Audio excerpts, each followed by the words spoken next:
잠언 23장 17절에서 26절 말씀,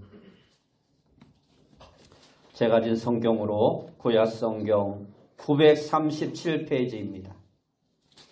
구약성경 937페이지 잠언 23장 17절에서 26절 말씀, 제가 봉독해 드리겠습니다. 내 마음으로 죄인의 형통을 부러워하지 말고 항상 여호와를 경외하라. 정령이 내 장래가 있겠고 내 소망이 끊어지지 아니하리라. 내 아들아, 너는 듣고 지혜를 얻어 내 마음을 바른 길로 인도할지니라. 술을 즐겨하는 자들과 고기를 탐하는 자들과도 더불어 사귀지 말라.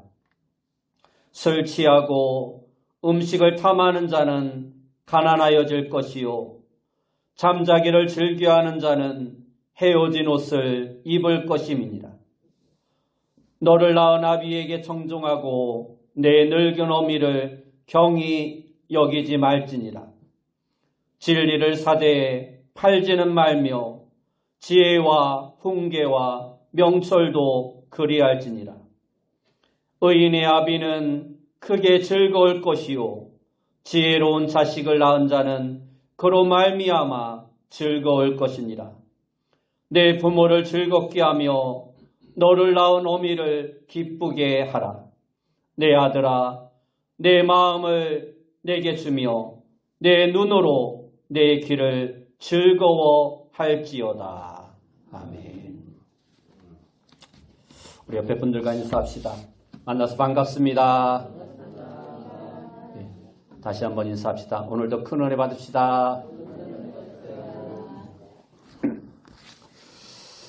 오늘 우리가 읽은 말씀을 통해서 어버이의 마음이라는 제목으로 함께 은혜의 말씀을 나누기 원합니다. 오늘은 어버이 주일입니다. 자녀를 낳으고 기르시느라 애쓰신 모든 부모님들에게 우리 주님이 주시는 위로와 기쁨이 함께 하시기를 축원합니다. 수년 전에 신문에 기고되었던 한 아버지의 이야기가 있습니다. 29살에 나는 14시간을 기다려서 자식의 울음소리를 들었다. 아내가 산실에 들어가서 상구를 치르고 있을 때 나는 초조하게 무려 14시간을 기다려서 아기의 울음소리를 들을 수 있었다. 그래서 그 기쁨을 평생 잊을 수가 없었다고 합니다. 37살에 그 자식이 초등학교에 들어갈 때, 그리고 초등학교에 들어가서 우등상장을 타왔을 때 그것을 액자로 만들어서 방에 걸어놓고 쳐다볼 때마다 그렇게 행복했답니다. 우등상장이 누렇게 바래질 때까지 말입니다.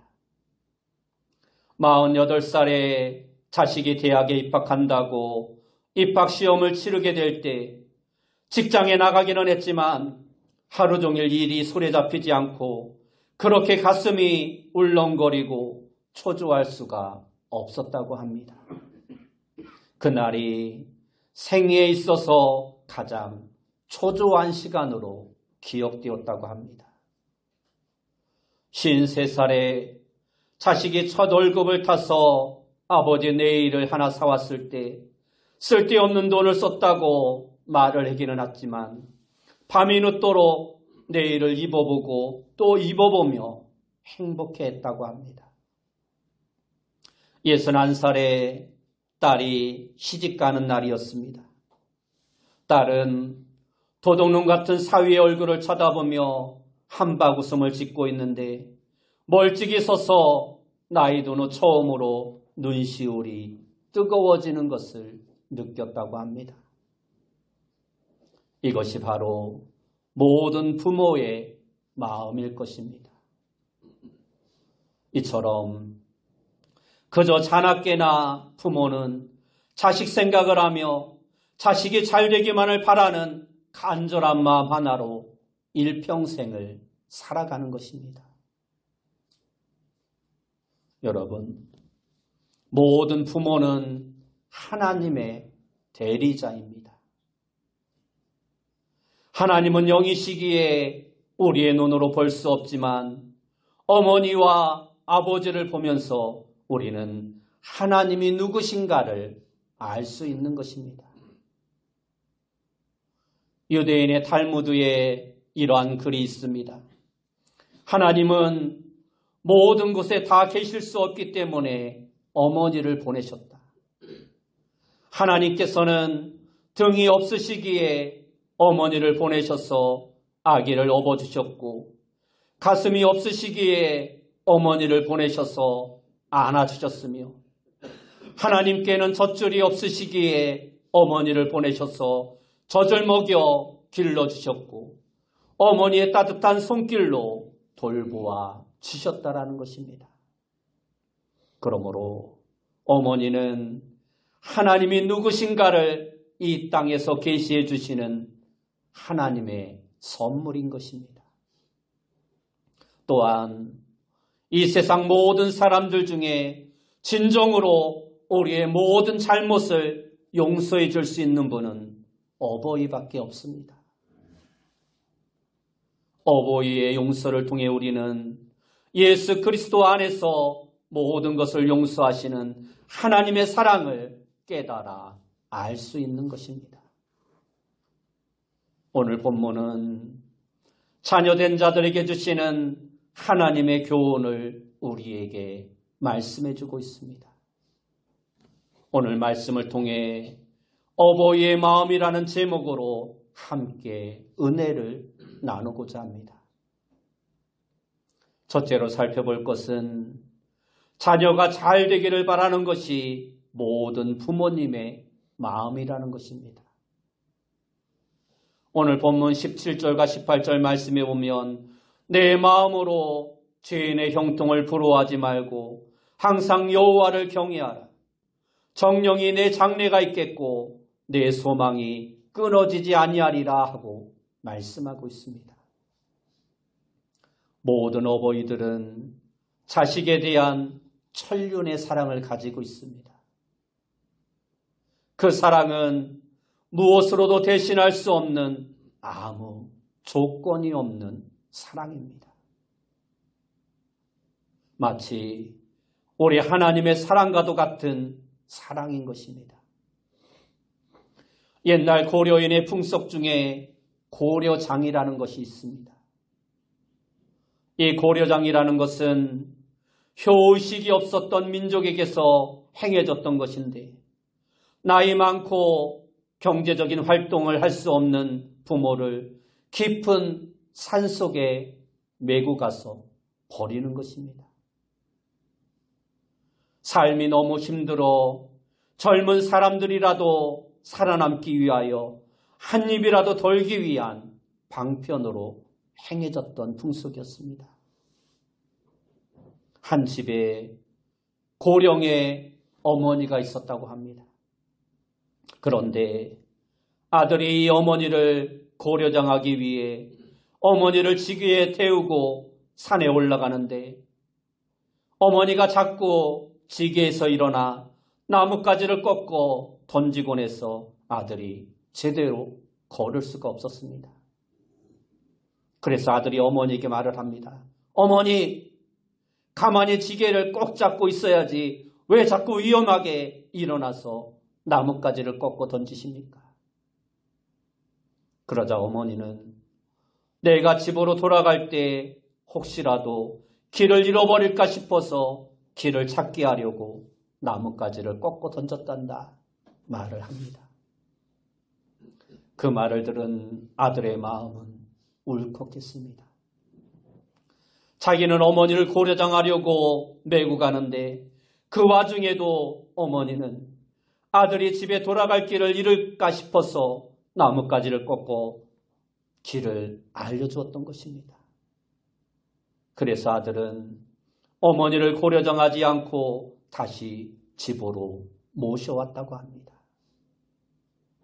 이와 같이 부모의 자식에 대한 사랑은 끝이 없습니다. 자식은 고려장처럼 부모를 버릴 수 있어도 부모는 절대 자식을 버릴 수 없는 것입니다. 그래서 에베소서 6장 1절의 말씀을 보면 자녀들아 주 안에서 너희 부모에게 순종하라. 이것이 옳으니라 하고 말씀하고 있습니다. 이것을 자연법이라 부르는데 자연법은 하나님이 인간의 마음에 새겨주신 양심의 법을 말씀하고 있는 것입니다. 이와 같이 부모에 대한 도리는 양심의 명령이요, 부모는 하나님의 마음과 메시지를 전달하기 위한 하나님의 도구인 것입니다. 그러므로 우리는 부모님의 말씀에서 하나님의 마음을 느낄 수 있어야 합니다. 또한 부모님의 눈물에서 하나님의 눈물을 볼 수 있어야 하고 부모님의 사랑에서 하나님의 사랑을 느낄 수 있어야 합니다. 국내 교도소에 수감된 어떤 분이 수감 생활에 대한 참회의 글을 썼습니다. 제목이 어머니의 눈물이라는 내용입니다. 작년 겨울 천면회를 오신 어머니께서 창 너머로 고개 숙인 채 땅만 내려다보고 있는 이 불효자에게 한마디 말씀도 없으셨습니다. 잠시 침묵이 흐른 후 어머니께서는 춥지 그 한마디를 떨리는 목소리로 물어보셨습니다. 이 한마디를 하시고 억지로 눈물을 참으시느라고 어머니 눈가는 붉어지더니 한 줄기 눈물이 흘러내렸습니다. 그것은 그냥 눈물이 아닌 피눈물이었습니다. 춥지. 겨우 그 한마디 하시고 면회 시간을 다 보내버리신 어머니는 성경책 한 권을 남기시고 떠나가셨습니다. 그 후 다시 면회가 없으신 어머니에 대하여 불평하고 있을 무렵 형이 면회를 왔을 때 형에게 어머니에 대한 불평을 말하자 형이 버럭 소리를 지르며 야 이놈아 아직도 정신 못 차렸냐? 너 어머니 어떻게 되셨는지 알아? 하고 말을 하는 것이었습니다.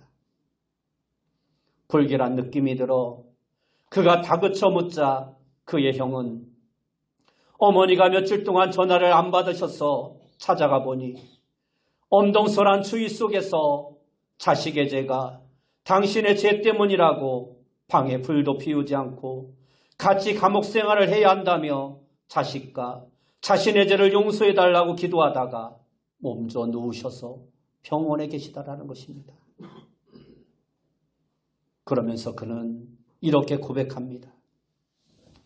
금수만도 못한 제 눈에 처음으로 뜨거운 눈물이 솟구쳐 올랐습니다. 그리고 그날부터 저는 어머니가 남기고 가신 성경을 읽기 시작했습니다. 그리고 어머니의 눈물이 내 죄에 대한 하나님의 눈물이요 하나님의 사랑이신 것을 깨닫게 되었습니다. 그렇습니다. 부모를 거스리는 것은 곧 하나님을 거스리는 것입니다. 부모를 순종함은 가장 사랑스러운 그리고 가장 자연스러운 인간 존재의 방식이요 하나님을 경외하는 길이요 약속된 복을 누리는 가장 지혜로운 방법입니다. 그래서 성경은 그것이 옳은 일이라고 가르쳐주고 있는 것입니다. 오늘 본문 26절을 보면 내 아들아 내 마음을 내게 주며 내 눈으로 내 길을 즐거워할지어다 하고 말씀하고 있습니다. 오래전 미국에서 있었던 라이언 화이트라고 하는 소년에 관한 이야기입니다. 라이언 화이트가 13살에 혈류병을 앓아서 수술을 받게 되었는데 수술 과정에서 수혈이 잘못되어 후천성 면역결핍증, 즉 에이즈라는 병에 걸리고 맙니다. 그는 속수무책으로 병원의 잘못으로 말미암아 그대로 병에 걸려 죽음을 기다려야 했던 것입니다. 그러나 이 아이는 자신이 잘못된 수혈을 통하여 에이즈에 걸려 죽는다는 것을 알고 있으면서도 아무도 원망하지 않습니다. 특별히 자신에게 수혈을 잘못한 의사들을 원망하지 않았으며 모두에게 친절하게 대합니다. 오히려 염려하는 부모를 위로하며 날마다 기쁘고 행복하게 병원 생활합니다. 이러한 사건이 방송 매체를 통하여 전 미국에 전해졌을 때 수많은 사람들의 마음을 감동시켰고 이 소년을 위해 기도하게 됩니다. 그러나 결국 이 소년은 5년을 더 살다가 세상을 떠나고 맙니다. 그런데 그가 마지막으로 아버지와 나눈 대화가 기독교 잡지에 실리면서 더불어 많은 사람의 마음을 감동시킵니다. 아버지는 죽어가는 아들에게 이렇게 말합니다. 얘야, 미안하다. 나는 아무것도 너에게 해줄 수 있는 것이 없구나. 이 아빠가 더 이상 어떠한 선물도 줄 수 없음을 용서해다오. 그러자 아들이 말합니다. 아버지, 저는 지금까지 살아오면서 많은 선물을 받았습니다. 그러나 많은 선물을 받았지만 아버지가 제게 준 선물 같은 사람을 준 사람은 아무도 없었습니다. 아빠는 제게 천국 열쇠를 주셨습니다. 예수님을 소개해 주셨고 교회에 나가 예수님을 믿게 해주셨고 말씀을 통하여 영생을 얻게 해주셨습니다. 그렇습니다. 어버이의 사랑을 그 누가 흉내낼 수 있겠습니까?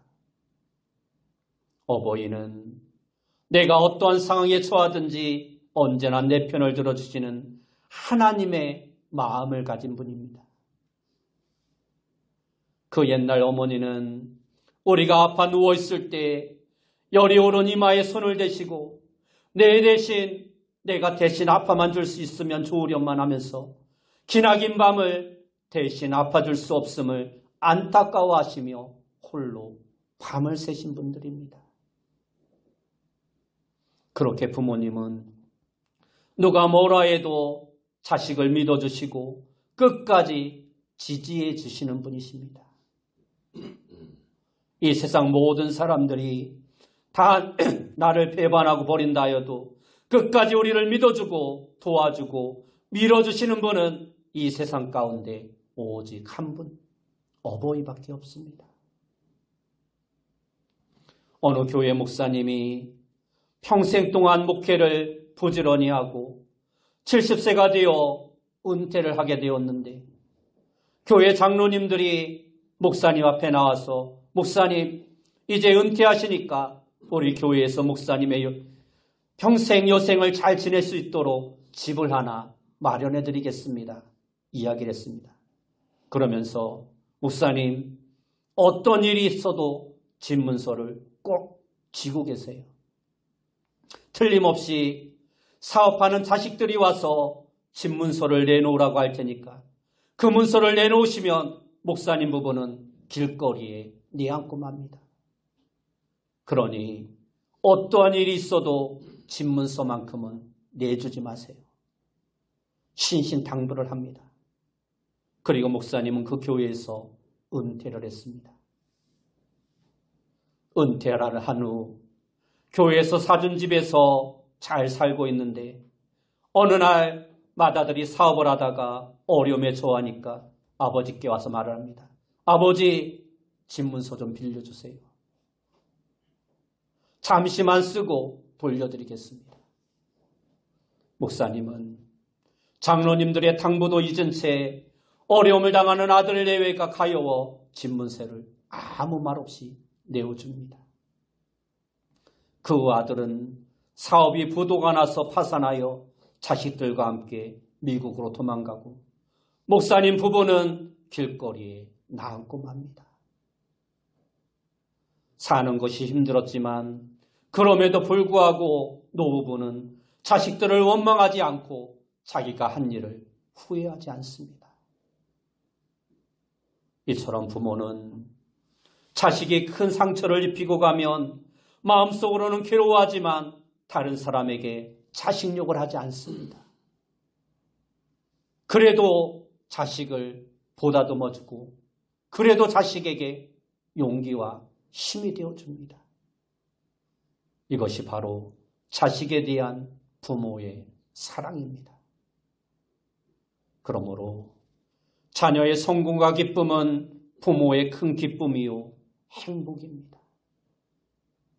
자녀가 성공해서 행복하게 잘 살면 그것을 바라보기만 해도 부모의 마음은 흡족한 것입니다. 그러므로 여러분도 이러한 부모님의 마음을 잘 알아들이는 자녀들이 되시기 바랍니다. 두 번째로 여러분 모두가 부모님을 잘 공경하는 삶이 되시길 바랍니다. 에베소서 6장 2절 말씀에 보면 내 아버지와 어머니를 공경하라. 이것은 약속이 있는 첫 계명이니라고 말씀하고 있습니다. 어버이 주일에 어느 교회학교에서 주일학교에서 학생들에게 에베소서 6장 1절에서 3절 말씀을 다 읽으라고 하였습니다. 그런데 어떤 학생이 큰 소리로 읽습니다. 내 아버지와 어머니를 공격하라. 공격이 아니라 공경입니다. 순종이 의지적인 측면을 강조하는 단어라면 공경은 정서적인 측면을 강조하는 말입니다. 그러므로 이 말은 부모에게 순종하는 것으로는 충분하지 않다는 것입니다. 부모를 사랑하고 존중하라는 것입니다. 순종이 외적인 활동을 강조하는 말이라면 공경은 내적인 활동을 강조하는 말입니다. 다시 말해서 이 말은 행동만이 아니라 마음으로도 부모님을 존중해야 한다는 것입니다. 아들이 지혜로우면 부모의 마음이 즐겁습니다. 오늘 본문 24절 말씀에 보면 의인의 아비는 크게 즐거울 것이요 지혜로운 자식을 낳은 자는 그로 말미암아 즐거울 것이니라 하고 말씀하고 있습니다. 그러면 무엇이 지혜입니까? 바른 길을 가려는 것이 곧 지혜입니다. 다시 19절 말씀을 보면 내 아들아 너는 듣고 지혜를 얻어 내 마음을 바른 길로 인도할지니라 하고 말씀하고 있습니다. 참된 부모는 자녀가 소유와 권세가 많은 것보다 바른 길을 가는 것을 더 원하기에 자녀가 바른 길로 가는 것이 곧 효도하는 것입니다. 시편 90편 12절 말씀에서 모세는 자신의 날 계수하는 것을 아는 것이 지혜라 말씀하였습니다. 나를 계수한다는 것은 매일매일의 삶에 충실하게 살아간다는 의미입니다. 이처럼 자녀가 매일매일 하루하루를 성실하게 사는 것이 바르게 사는 것이 부모에게 효도하는 것입니다. 오늘 본문 26절 끝부분을 보면 내 귀를 즐거워할지어다 하고 말씀하고 있습니다. 부모님을 공경하는 방법은 여러 가지가 있지만 부모님이 걸어오신 길과 부모님의 신앙 그리고 부모님의 성격이나 철학이나 이상이나 지금까지 부모님이 살아오신 생을 내가 인정해드리고 기뻐해야 합니다. 우리 부모님들은 현재 삶에 만족하고 계신 분들도 있지만 대부분 지금까지 살아온 삶에 대하여 후회와 아쉬움을 다 가지고 계십니다. 그래서 때때로 자녀들에게 잔소리를 하는 경우가 있는 것입니다. 나는 지혜롭지 못했지만 너는 좀 지혜롭게 살아가라. 나는 가난해서 학교를 다니지 못했지만 너만은 열심히 공부해서 좋은 학교에 가야 한다. 선하게 살아라. 죄짓고 살지 말아라. 의롭게 살라고 하시는 것은 과거에 대한 후회가 그만큼 있기 때문입니다. 절제가 없고 욕심이 많고 게으른 친구를 멀리하는 것도 지혜입니다. 오늘 본문 20절과 21절 말씀에 보면 술을 즐겨하는 자들과 고기를 탐하는 자들과도 더불어 사귀지 말라. 술 취하고 음식을 탐하는 자는 가난하여질 것이요 잠자기를 즐겨하는 자는 헤어진 옷을 입을 것임이니라 말씀하고 있습니다. 이 말씀을 보면 술을 즐겨하는 자와 사귀지 말라. 게으른 자와 사귀지 말라. 단정히 행하고 지혜로운 자가 되라고 말씀하고 있습니다. 나쁜 친구와 어울리면 복을 받지 못합니다. 부모들은 나쁜 친구를 사귀지 말라고 말을 합니다.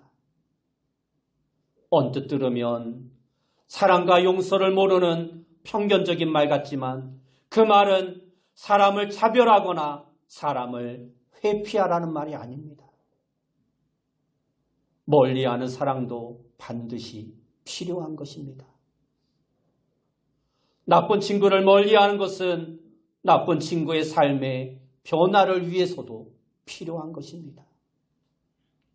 그렇습니다. 부모님을 기쁘시게 해드리는 길은 부모님이 살아오신 길과 그분들의 선택과 그분들의 살아온 삶을 인정해드리고 함께 기뻐하는 것입니다. 우리들 부모님의 마음에서 무언가 생을 잘못 살았다는 후회가 있을 때 자녀가 부모님은 잘 살았다고 훌륭하게 사셨다라고 부모님의 그 삶을 인정해드린다면 그것이 부모님의 마음을 평안케 해드리는 것입니다. 옛날 조선시대에 어느 임금님이 서울을 떠나 개성을 방문하게 되었습니다. 그때 개성에 오랫동안 병성에 누워있는 연로하신 어머니를 모시고 사는 사람이 한 사람 있었습니다. 그의 어머니가 요청하기를 내가 이 나라의 백성으로서 임금님의 용안을 한 번도 뵙지 못했는데 죽기 전에 임금님의 용안을 멀리서라도 한번 배웠으면 좋겠다라고 말을 합니다. 그래서 아들은 임금님이 오시는 그날을 기다렸다가 오십리길을 어머니를 얻고 임금님이 지나가는 길로 나아갑니다. 그래서 임금님이 지나가실 때 잘 보이도록 해드렸는데 임금님이 이 사실을 알게 됩니다. 궁으로 돌아온 임금님은 그때 어머니를 업고 있던 그 사람을 궁궐로 불러들이라고 명령합니다. 그리고는 자초지종을 다 듣고 너는 효자다라고 말하면서 상으로 금 100냥과 쌀 한 섬을 선물로 줍니다. 그런데 이 소식을 들은 한 불효자가 자신도 그와 같은 상을 받기 위해 원치도 않는 어머니를 억지로 업고 나가서 그렇게 해드렸다고 합니다. 내용을 보면 상을 받을 것이 아니라 오히려 벌을 받아야 하는데 임금님은 그 신하도 불러들여서 그에게도 금 100냥을 주라고 말을 합니다. 신하들이 혹시 임금이 잘못 알아서 그런가 하여 그 사람의 의도를 다시 낱낱이 말했는데도 신하의 말을 다 들은 임금은 이렇게 말합니다. 효도는 흉내만 내도 좋은 것이니 그에게도 상을 주는 것이 마땅하다. 그렇습니다. 효도는 흉내만 내도 좋은 것입니다. 이제 말씀을 맺겠습니다. 여러분 모두가 오늘 어버이 주일을 맞이하여 자식이 잘 되기를 바라는 부모님의 마음을 잘 헤아리시기 바랍니다. 부모님을 공경함으로 땅에서 잘 되고 장수하는 복을 받아 누리시는 귀한 성도님들 되시기 바랍니다. 그리고 혹시라도 부모님과의 관계가 좋지 않아 공경이 진심으로 우려나지 않는 분이 있다 할지라도 억지로라도 흉내라도 낼 수 있길 바랍니다. 그러면 관계도 풀리게 되고 그 억지적인 효도가 진정한 효도로 바뀌어지게 될 것입니다.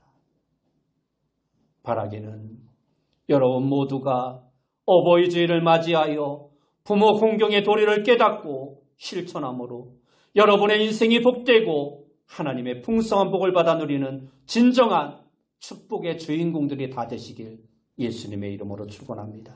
기도하겠습니다. 사랑하는 주님 감사합니다.